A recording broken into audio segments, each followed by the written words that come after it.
Mikolo, solingi o s'abonner au betika Kilongo TV.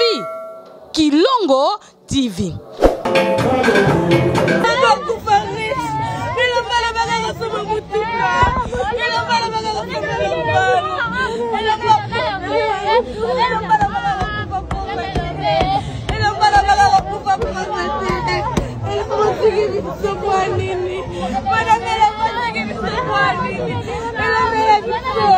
Mikolo, solingi o s'abonner au betika Kilongo TV.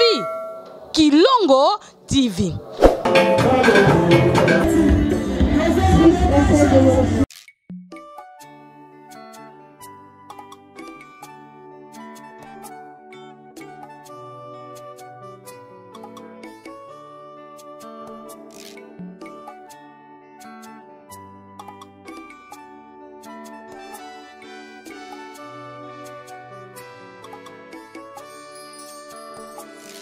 Zilanza miena pasi emyangala simbeno lwazokyo kampa.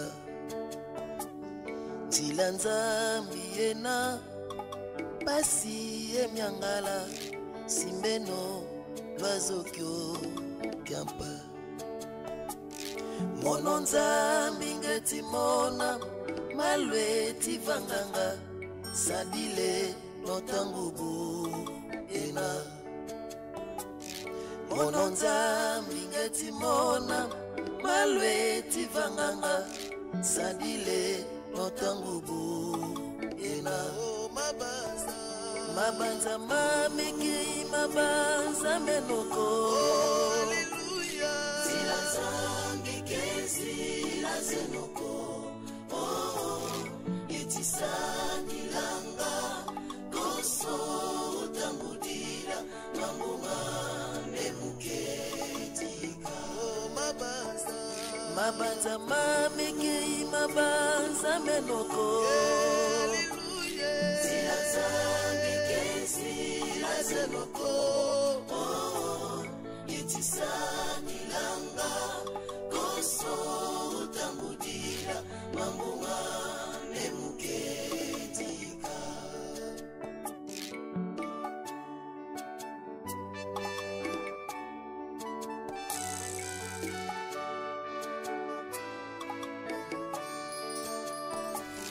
Gekwa dibundu mukia mawetita bonzambi kakena koko.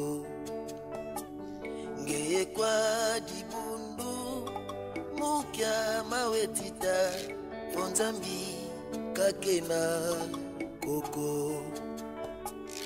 Wetisola nzila iu nasadila tilanza vivo ya satana. Wetisola nzila iu na. Les réseaux sociaux, c'est elle qui filme sa maîtresse. Et en ce jour, elle vient rendre un dernier hommage à celle qu'elle ne va plus filmer. Merci. La blessing de Benjamin. Sécurité. Nous invitons, après blessing Benjamin, caméra humaine de Bonnet Telombe, qui est en train de se recueillir pour la dernière fois. Nous invitons Madame Edith Nganou-Lamputu, PCA de Solidarité Plus Forever. L'homme et ma blessing, la caméra humaine de sa maîtresse, qu'elle ne va plus jamais filmer. Et nous invitons Madame Bénédicte Nganou-Lamputu pour le dépôt de sa gerbe de fleurs.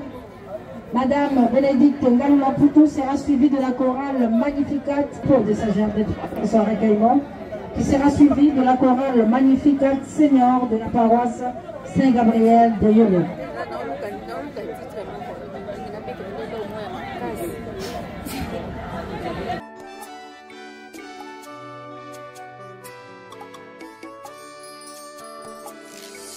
Tilanzambi ena pasi emyangala simbeno lwazokyo kampa. Tilanzambi ena pasi emyangala simbeno lwazokyo kampa. Mononzambi ngeti mona malwe tivanganga sadile notangubu ena. Mononzambi ngeti mona malwe tivanganga sadile notangubu ena. Mabanza mamiki mabanza menoko. Tilanzambi kezi lazenoko. Yetisani langa koso utangudila mamunga nemuketika. Mabanza mamiki mabanza menoko. Tilanzambi kezi lazenoko. Yetisani langa koso utangudila mamunga nemuketika.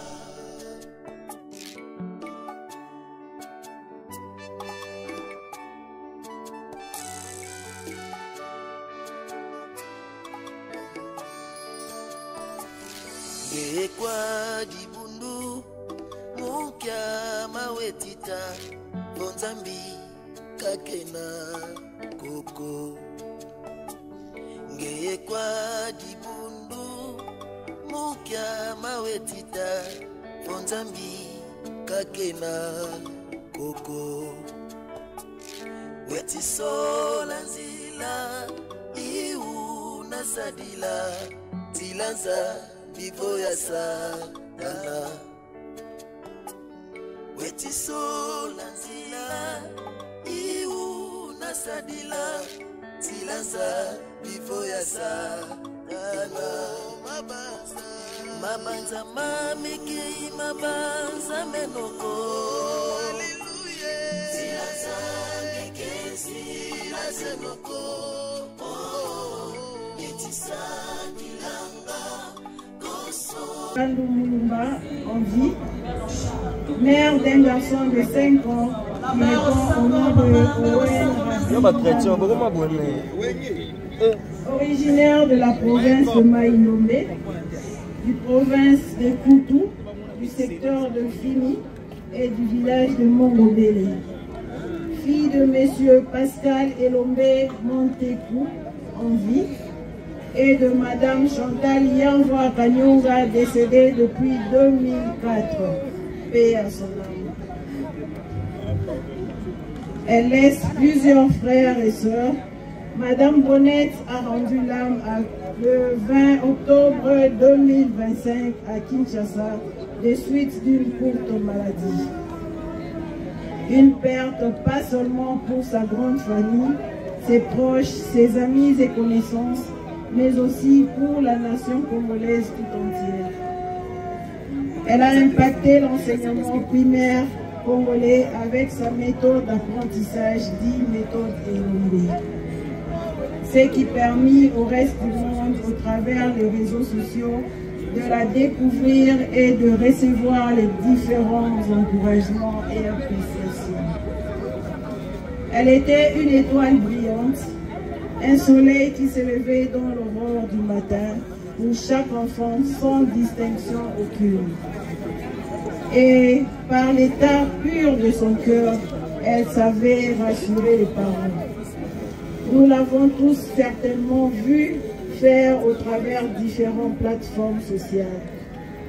Madame Elombe était enseignante à l'école primaire EP7 Yolo Sud, dans la commune de Kalam, dans la classe de 2e primaire. Elle était aussi une fidèle de l'église Saint-Gabriel de Yolo Sud, dans laquelle elle exerçait comme chantre dans la chorale Magnificat Seigneur. Madame Elombe avait plusieurs qualités. Elle était performante, pleine d'énergie, gentille, très serviable, pleine d'amour, rassembleuse, persévérante.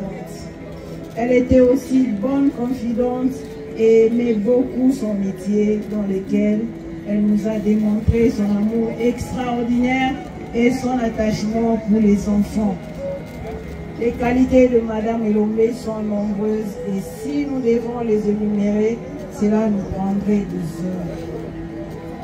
Étant une Congolaise bâtisseuse, elle enseignait tout en restant dans la vision du chef de l'État, Monsieur le Président Félix Antoine Tshisekedi Tshilombo, selon laquelle tous les enfants doivent aller à l'école. En association à cela, elle a compris que l'école devait être un lieu de sérénité, de sécurité et de total apprentissage pour les futurs grands hommes et grandes dames de notre pays. L'enseignement était sa vocation. Elle aimait le faire même pendant sa période de souffrance. Elle en a obtenu de nombreux titres honorifiques et avait une ONG Funanae. Elle s'est faite connaître par le biais de réseaux sociaux dans l'objectif de transmettre sa vision aux enseignants et aussi améliorer la qualité de l'enseignement dans toutes les écoles de la République démocratique du Congo. Si chaque enseignant pouvait apporter sa touche personnelle dans l'enseignement, comme l'a fait Madame Elombe, il y aurait certainement moins de fugues, moins de désintéressement et moins d'échecs de la part des élèves. Son message était de valoriser l'enseignement congolais comme un métier noble. Elle était l'amie des élèves, toutes classes confondues, ainsi que celle des parents, car elle leur apportait de la tranquillité. Nous savons combien les enfants critiquent l'école et n'aiment pas certains professeurs, mais ces élèves étaient ainsi que leurs parents ont témoigné de la joie qu'ils avaient d'aller apprendre auprès de cette formidable maîtresse qu'elle était. Madame Elombe Bonnette a marqué la famille par son comportement et la nation congolaise par son dévouement patriotique.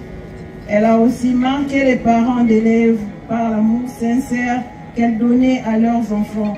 Ensuite, le monde par l'esprit de créativité. Maintenant, elle nous marque avec sa grande absence. Madame Elombe reste vivante à travers ses œuvres et surtout dans la méthode d'Elombe de qui a porté les chapeaux. Qui a porté les chapeaux. 100 moins 1, 9, 9 qui veut dire 100 moins 1 dans la 9. Pour les plateformes sociales et pour tes élèves, tu étais Madame Elombe. Mais pour nous, tu étais Bernadette pour ta grand-mère, le nom de ton baptême. Thibonnette pour tes neveux et nièces de Lubumbashi. Elombe na bango, Elombe na biso pour la famille. Chineta pour Hervé et tonton Maker. Bébé, Bella Bella, la jolie pour tes intimes. Et pour répondre à ta question, Bonnette.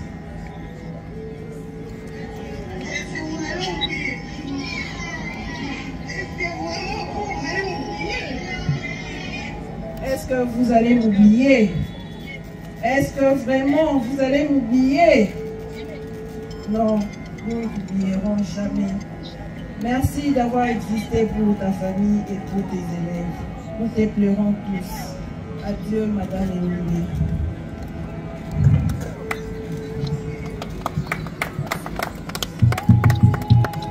Nous clôturons la série des Gerbes de fleurs avec le papa de Bonnette Elombe. Nous invitons M. Pascal Elombe et tous ses enfants pour un dernier recueillement devant la dépouille mortelle de sa fille Bonnette Elombe.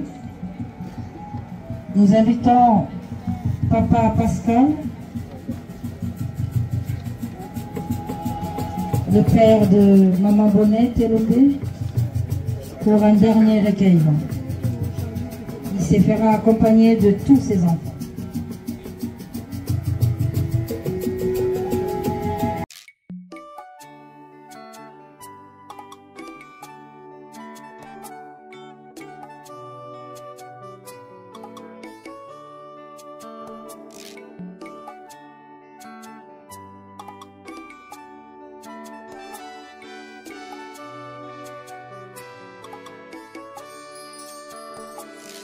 Zilanzambiena pasi emyangala simbeno lwazokyo kampa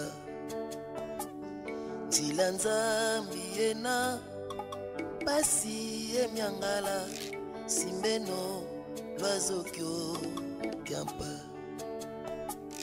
Mononzambi ngeti mona malweti vanganga sadile notangubu ena Mononzambi ngeti mona malweti vanganga sadile notangubu ena Mabanza mamiki mabanza menoko Haleluya Zilanzambi kezi lazenoko Yetisani langa Koso utangudira Mambuma nemuketika Mabanza mamiki mabanza menoko Zilanzambi kezi lazenoko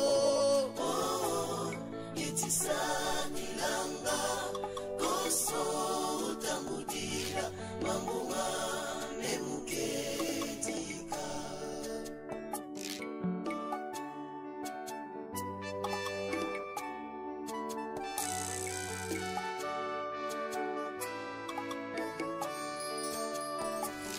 Gekwa dibundu Mukia mawetita Bonzambi kakena koko Gekwa dibundu Mukia mawetita Bonzambi kakena koko Wetisola nzila Iu nasadila Zilanza Divo ya satana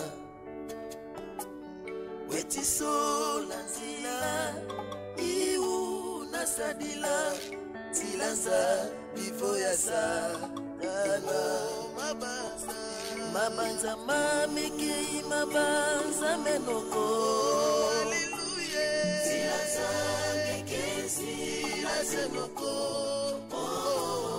Yetisani langa Koso utangudira Mambuma nemuketika Mabanza mamiki mabanza menoko Haleluya Zilanzambi kezi lazenoko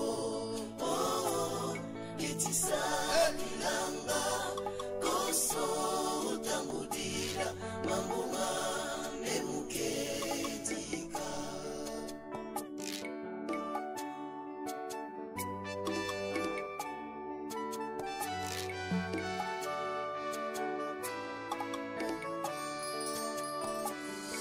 Unapasi ngetita Tata utondele Umatanga ngetita Tondele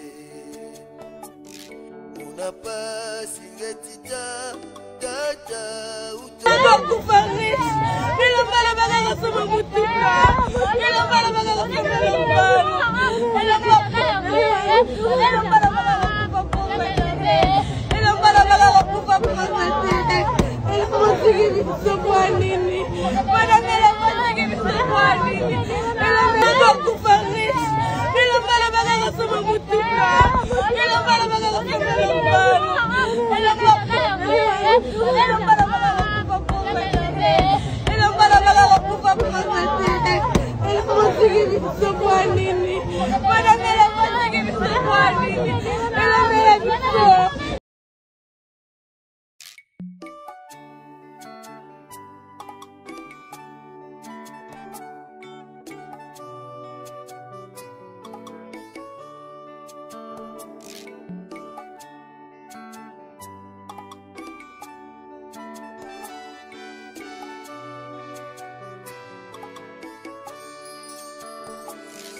Zilanzambi ena pasi emyangala simbeno lwazokyo kyampa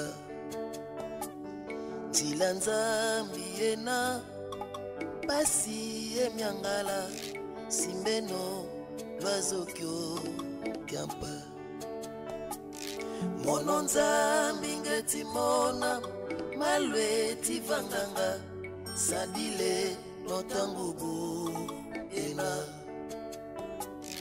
Mono nzambi ngeti mona malwe tivanganga sadile notangubu ena Mabanza mamiki mabanza menoko Hallelujah Zilanzambi kezi lazenoko Itisani langa Koso utangudila Mamuma nemuketika Mabanza mamiki mabanza menoko Hallelujah Zilanzambi kezi lazenoko Itisani langa Koso utangudila Mamuma nemuketika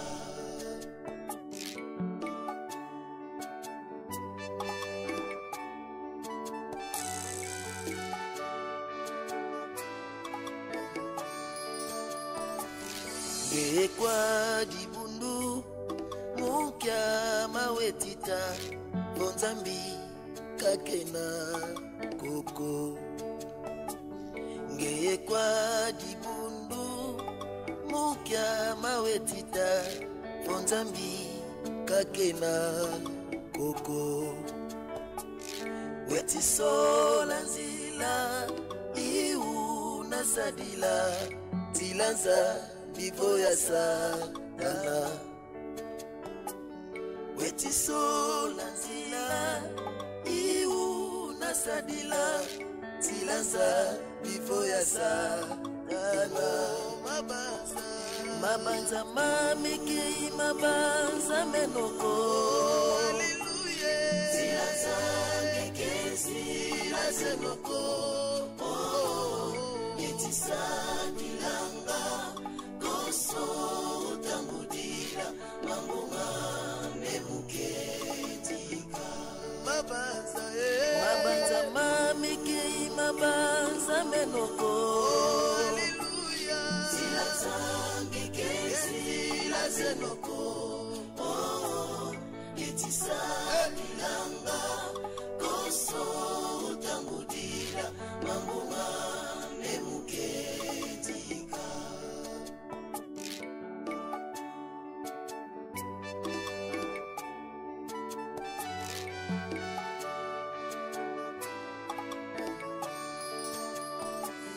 Unapasi ngetita Tata utondele Umatanga ngetita Tondele Unapasi ngetita Tata utondele Umatanga ngetita Tondele Mumayela ngetita Tata utondele Umatanga ngetita Tondele Mumayela ngetita Tata utondele Umatanga ngetita Tondele Mabanza mamiki mabanza menoko Hallelujah Zilanzambi kezi lazenoko Yetisani langa Koso utangudila Mamuma nemuketika Mabanza mamiki mabanza menoko Hallelujah Zilanzambi kezi lazenoko Yetisani langa Koso utangudila Mamuma nemuketika Mabanza mamiki mabanza menoko Hallelujah Zilanzambi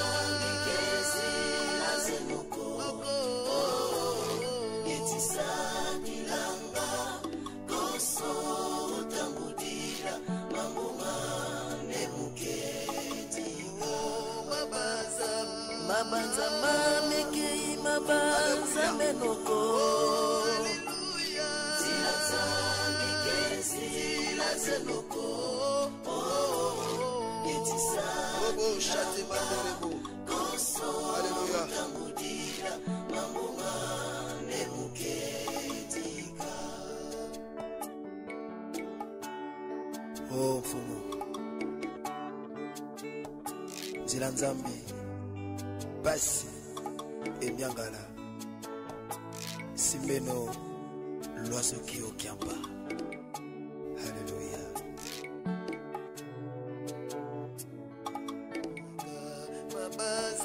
Mabanza mamekei mabanza menoko. Zila zambi kezi la zenoko. Oh, etisa dilanga koso utambudira mambuma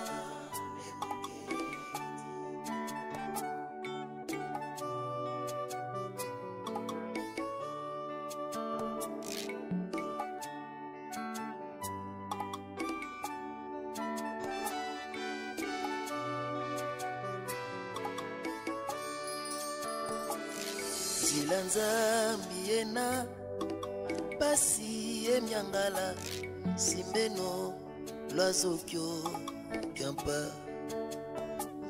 Zila nzambi ena pasi emyangala simbeno l'oiseau kiampa. Mono nzambi ngeti mona malweti vanganga sadile notangubu ena. Mono nzambi ngeti mona malweti vanganga sadile notangubu ena. Mabanza mamekei mabanza menoko. Ela